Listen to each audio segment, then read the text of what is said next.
grand Français, d'un homme de mer qui, au sortir de l'adolescence, a épousé la cause de la France libre, incarnée par le général de Gaulle. Et à travers elle, celle de la défense intraitable, de l'indépendance et de la grandeur de notre pays.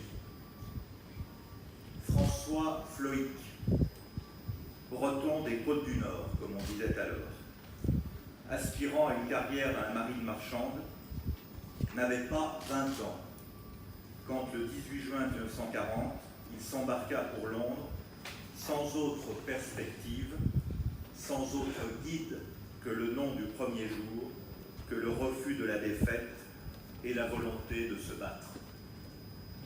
Comme Christian Fouchet, comme Yves Guéna, comme Jean Simon, comme Pierre Mesmer,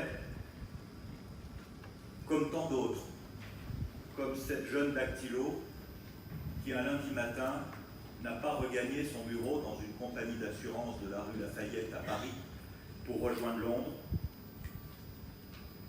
Nous mesurons, nous autres, pauvres mortels, qui n'avons pas vécu cette époque, le mélange d'ivresse, d'angoisse, mais aussi de joie primordiale de trouver son chemin dans ces saisons gâtées de notre histoire. Ils prirent tous les risques, sans aucune certitude de retour, avec une détermination qui nous émeut et qui nous oblige. Il me vient en mémoire cette photographie des premiers hommes jeunes signant leur engagement à Londres au début du mois de juillet 40. Bien peu verront la fin de la guerre. Peut-être la pressentent-ils, mais pourtant un sourire formidable illumine leur visage. François Floïc fut de ces hommes, un Français libre, au sens le plus pur du terme. De Mourmansk au débarquement, la guerre sera donc son expérience fondatrice définitive dans une fidélité à sa vocation maritime au sein des forces navales françaises libres.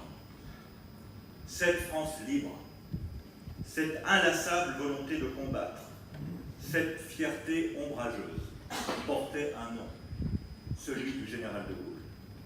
Celui devint donc pour François Floïc l'incarnation même de la France et l'objet de son désir inlassable de servir. S'il n'avait croisé le général pendant la guerre qu'à une seule reprise, le 24 juin 1942, lors de l'inspection de corvettes à Greenock, le destin lui offre, en 1958, l'opportunité de servir encore le général au plus près comme aide de camp. On ne souligne jamais assez l'importance de cette tâche, aussi ingrate puisse-t-elle paraître.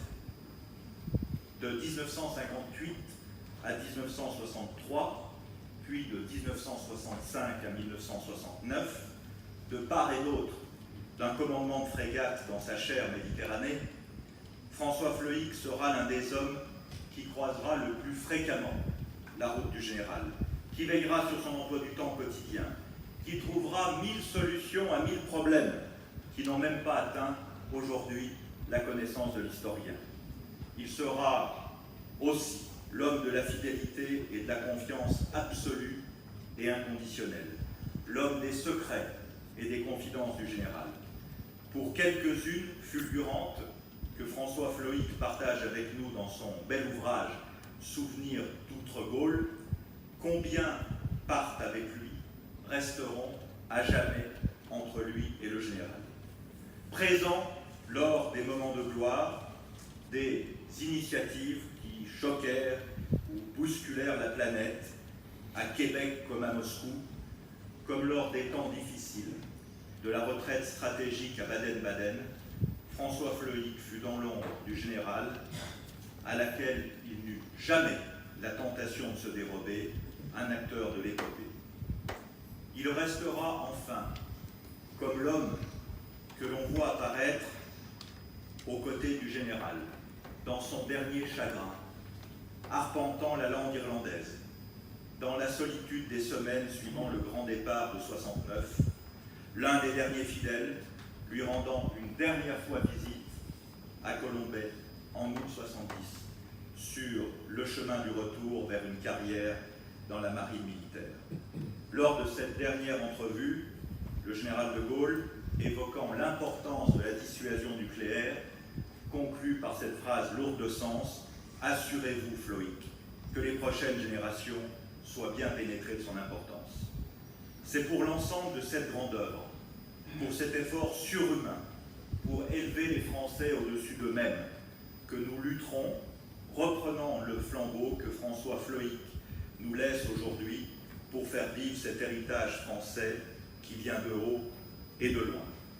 Où étiez-vous, amiral Floïc, à la Noël 1941, quand, sur la colonnade de l'Assemblée nationale à Paris, une banderole en allemand proclamait « L'Allemagne vint sur tous les fronts », où les forces nazies déferlaient sur la plaine russe, où les Japonais avaient déjà pris Hong Kong et s'apprêtaient à prendre Singapour, Manille et toute la Malaisie. Où étiez-vous, amiral Floïc? Sans doute dans l'Atlantique Nord, dans l'océan glacial arctique ou dans la mer de Barents vers Mourmansk. Et vous avez dû, sur votre bateau glacial, entendre sur un poste en honte courte, peut-être, même sûrement, en tout cas je l'espère, sans doute le plus émouvant discours que le général de Gaulle ait prononcé dans ces années terribles. C'est son message de Noël aux enfants de France, prononcé le 25 décembre 1941. Et sans doute avez-vous entendu cette phrase magnifique: « Mes chers enfants de France, vous avez faim parce que l'ennemi mange notre pain et notre viande. Vous avez froid parce que l'ennemi brûle notre bois et notre charbon. Vous souffrez car l'on vous dit et vous fait dire que vous êtes des filles et des fils de vaincus. Moi, général de Gaulle, je vais vous annoncer une bonne nouvelle. Vous allez recevoir bientôt une visite. Ce sera la visite de la victoire. Ah, comme elle sera belle! Vous verrez.